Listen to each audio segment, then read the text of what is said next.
welcome back to my vlog. Today's Wednesday, and I am still only reading Kindle books for the week. Mind you, I had 7 down, and I still haven't even finished the first one since I started it Monday. I don't know what it is. It feels like I am trudging through quicksand trying to read this book. It's not that I don't like it. It just feels like it's more than 600 pages. It feels like it's like a 1,000-page book. Like it feels like I'm constantly reading, but I'm getting nowhere. But a lot of stuff is happening and it's really interesting. But I'm like, man, like I've been reading for like an hour and I've barely gone up 5% in this book. Like I feel like I'm getting nowhere. So I'm really hoping that I could finish it today. It says I have about 7 hours of reading to get it done. And today my house is clean. I only need to do dishes and laundry. That's it. And then pick up my daughter from school. So I'm going to hunker down on the couch and get comfy and finish this dang book. I don't know what it is, but it's taking forever. I love it. I'm loving this book so much. It's A Soul to Guide by Opal Rain. It's the 4th book in the Duskwalker Bride series. And I love Raywin. She's blind and she is an elf. And then the guy's name, I cannot say his name to save my life. I think it's Merrick, I don't know, but I really like him and he's getting very jealous and he's like, she would never be with me. Like no human would want to be with me, but he doesn't realize that Orpheus has a human and the second guy, I can't remember his name. He has a human. The third one, he has a human. Like he doesn't realize that they have humans. He just thinks like Orpheus has been trying this whole time. And the last thing he knew was Orpheus's bride. She died. That's it. And so he doesn't realize that this could happen. But the twins, the twin Mavkas, they are like, oh, is she your bride? And he's like, no, like, we can't have that. We can't have happiness. And I'm like, you can though. Like, when is he going to finally figure it out? And I really want to read and figure out when he figures it out. So I'm going to go hunker down in the living room and continue reading.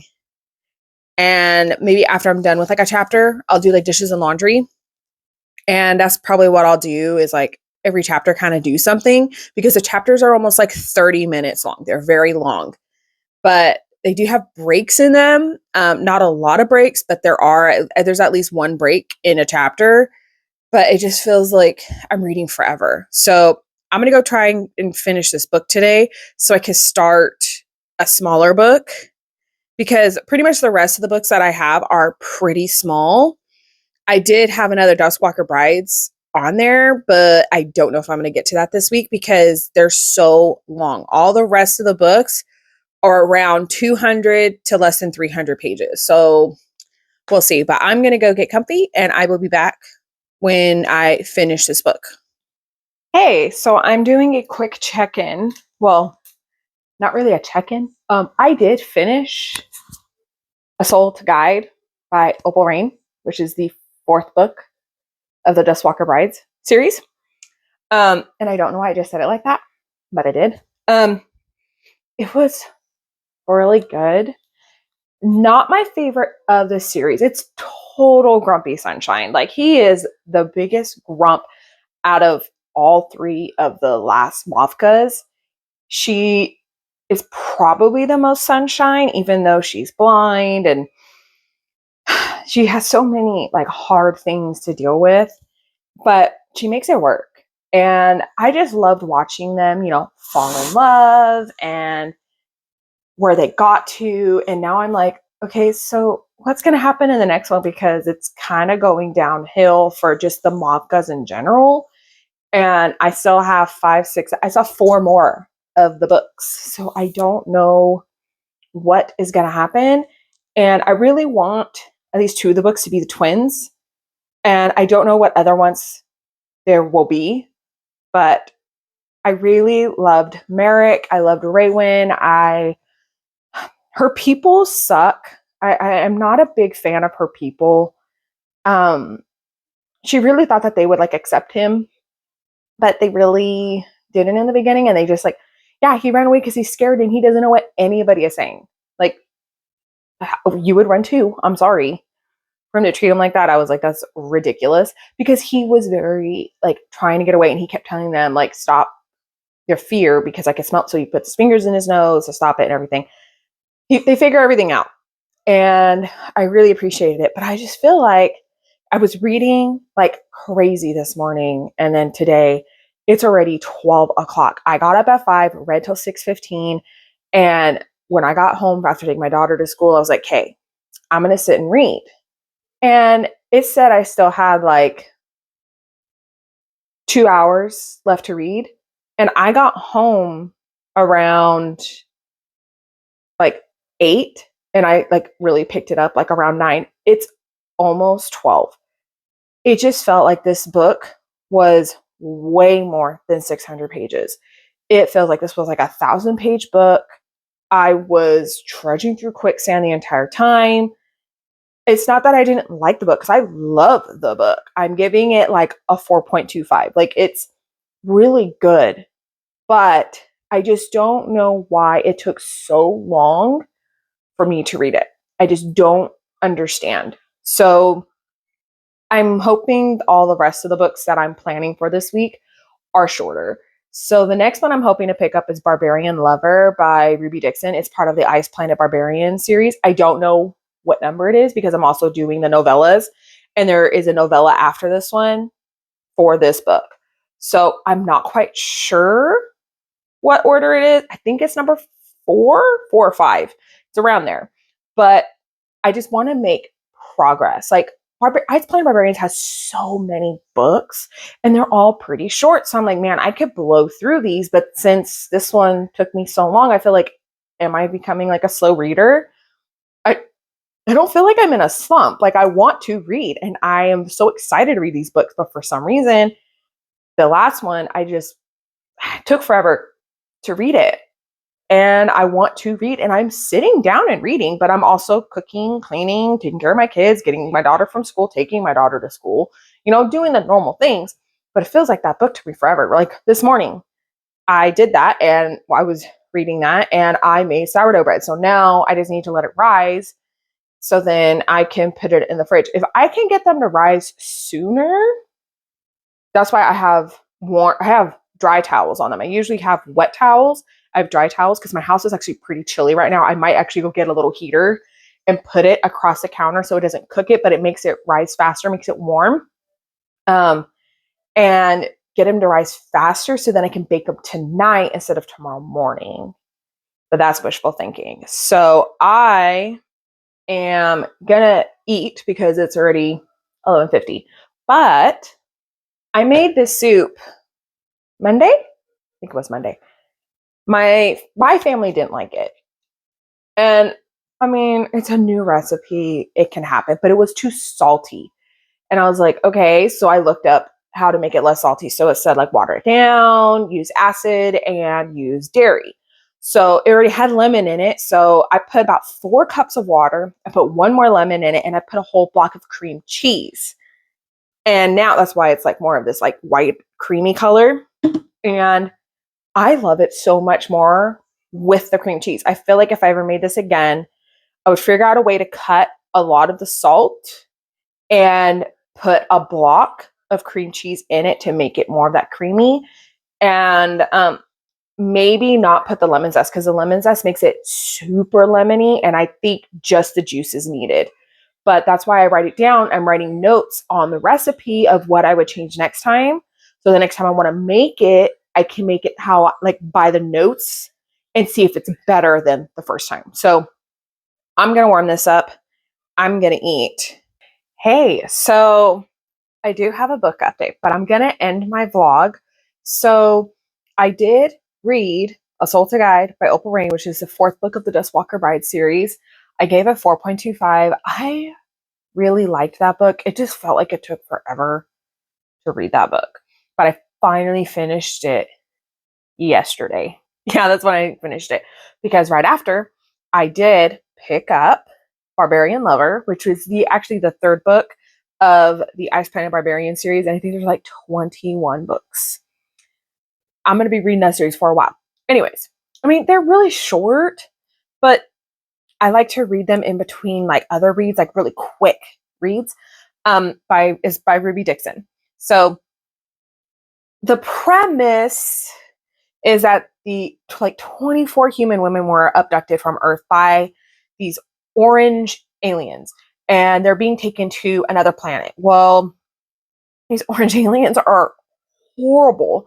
They are forcing themselves on the women. They're beating them. It's really bad. The whole living situation, like, it's explained really like a lot in the first one. It's so sad. It is so bad. But like the ship is like starting to fall apart. So they have to push that piece of the girls off, and they land on a planet. Well, it's an ice planet. And so one of the girls decides to go off to find civilization, comes back to save them. So in this, they are saved by these big blue aliens, and they have to get a cooey put inside of them in order to live on the planet, because otherwise they will die because of the air quality or something. They can't live without it. And all the aliens have it. Now the humans must have it. So they get them. They got all their cooeys. Well, if you have a cooey, they have a cooey, whatever. You find the one that your cooey will resonate with. So it like vibrates. And that's the one you're supposed to be with, and that's the only one you can even like have a baby with. Like if somebody were to steal you, you can't have a baby with them. You can only have a baby with who you resonate with. So the first 2 books, you're following 2 of the characters, and then they have honeymoon books like afterwards, and they're usually like, I think the last one was like 35 pages. It was super, super quick. So this one, you're following Kira and Ahako. I don't know I'm going to say Ahako. It's Aehako, Ahako. I don't know. And Ahako is kind of like goofy. He's funny. He's like, we have to take one day at a time. I could die tomorrow. We have to live every day to the fullest. Like, that's how he is. He's very sunshine. He's very happy. I wouldn't necessarily say this is grumpy sunshine, because Kira isn't grumpy. She's sad. She's sad. And I almost cried multiple times. Like, even now I'm starting to tear up. It's so sad, because when she was 13, something happened to her medically. She cannot have kids. And I was told at 16, I would be lucky to even have kids because of my endometriosis. So I resonated with that. I was like, it's not a good feeling being told at such a young age, kids are not in your card. And it makes that the one thing you want. So that happened to her. And she knows, because they figured out that the girls that have the cooey, that it's not resonating, they're on birth control. There's one girl that has an IUD. She's not resonating with anybody. There's another one that she had like the shot or something, and it just hasn't expired yet. Stuff like that. And so they're realizing that. One girl, she was pregnant, and they forced a abortion on her on the ship. The aliens did it. So her body was still healing. So her body would not. It's once their cooeys start to vibrate, it means that they're fertile, that they are going to get pregnant. So that's the whole like point, is they want to have babies. There's like 30 some men and like 4 women. So now they have 24 women so they want to have babies. So it follows Kira finally opening up to him about it. And he goes, I don't care. I'm choosing you. It's okay if we never resonate. But she's very scared that he'll resonate with somebody else, and then she's just going to be left in the dust. And I could see that. I always thought the same thing, that if I was with somebody and I really couldn't have a kid, that they would not want to be with me. And my husband, he never did that. He knew from the get-go that I may not be able to have kids, and he was fine with it. And we always talked about, like, if I really can't, I would love to adopt. So we always had a game plan. That's not an option there. So it was just so heartfelt for me, the turmoil. She didn't want to trap him and not be able to give him a family, because he really wanted a family, but he decided, it's fine. Like, you're the one I want to be with. I don't want to be with anybody else. Like, I can't. So I'm giving it 4 stars. It's 180 pages. It's written very easy to read. Like, it's very, very easy to read. It is funny. I crack up. This is the first one that I've kind of almost cried in. I mean, It's really good. It was really good. These books are really good to put in between like big serious books. It kind of like it helps. It does help like kind of reset the brain. I mean, they're aliens. They're big blue aliens with tails and it's just a silly, fluffy, good time. So that's what I read for these past few days in this little vlog. I'm actually going to end this vlog and immediately start my next one. So I hope you liked these books. If there's any books that are like monster romances or alien romances you think I would like, leave it down in the comments below. And if you've gotten this far, I want you to comment like a blue heart emoji. Is there even a blue heart emoji? I don't know, for Ice Pond Barbarians, because I'm freaking loving it. I haven't read them in so long, and now all of a sudden I'm starting to read them again, and I'm like, why did I stop reading these? I need to make sure like I read like a few of these a month. So I'm gonna go, and I hope you like, comment, subscribe down below, and I hope you have a great day or night wherever you are. Bye.